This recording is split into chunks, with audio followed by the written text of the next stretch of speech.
It was hard for me to get up and walk any distance at all. I mean, and without gasping for air.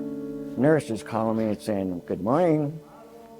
I'm calling you to let you know we have new lungs for you today." It's hard to explain. I mean, it's just like me winning the lottery. After the surgery, which lasted 16 hours, Dr. Sadiq come and slept in my room with me, right beside my bed. He was worried. I remember taking that first step, which wasn't very far, but after that, you could see I was just getting better every day. One of my goals in life was to see a Rams game, and when they discharged me, I told Dr. Straw I'm going to a Rams game, and she said, "Well, I really don't like you going." I said, "Well, I'm sorry, I do have to go. If my time is short, I do want to see a Rams game." When I come home, I found out I had COVID, which turned out to be a very, very hard time.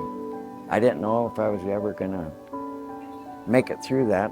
After I got well enough to go home, Dr. Straw told me, "We did lose you 3 times. Immediately felt a bond with Glen. You know, he's from South Dakota. A lot of my husband's family's from South Dakota, so we sort of had that South Dakota bond. He was very, very sick. Initially post-transplant, he had a rough course, but then did really well.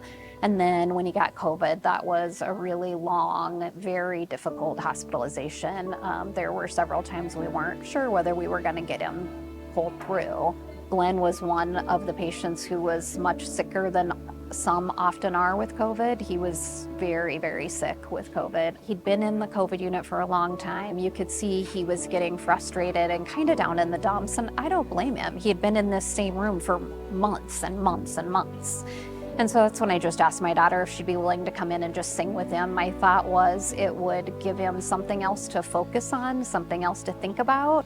Dr. Straw told me to start singing, because that was one of the best therapies there was for my lungs. So I tried, and it was tough. I just didn't have the strength that I used to have. I asked, what music does he like? What's his favorite song? And she said, "Islands in the Stream." So I learned it, and now every time I hear it, I think of him.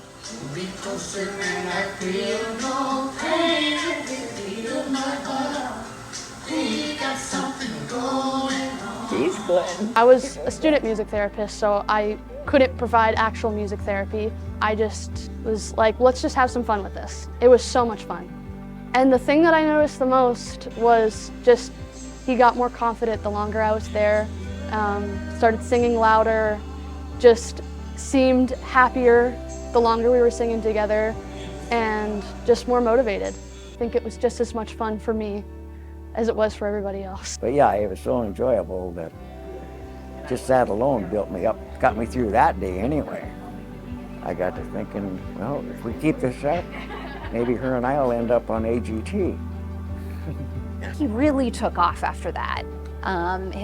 He needed less oxygen, he was moving around more, he was doing more things, and like Allie said, a few weeks later he was discharged. Seeing Glen today reminds me of why I do what I do. I got into healthcare because I wanted to help patients and I wanted to help them get better. And when you see patients doing well like Glen is, it makes all those tough times absolutely worth it. I can't wait to get in the car for these appointments because I miss the people here so much. It was all like family, the whole group, just like family.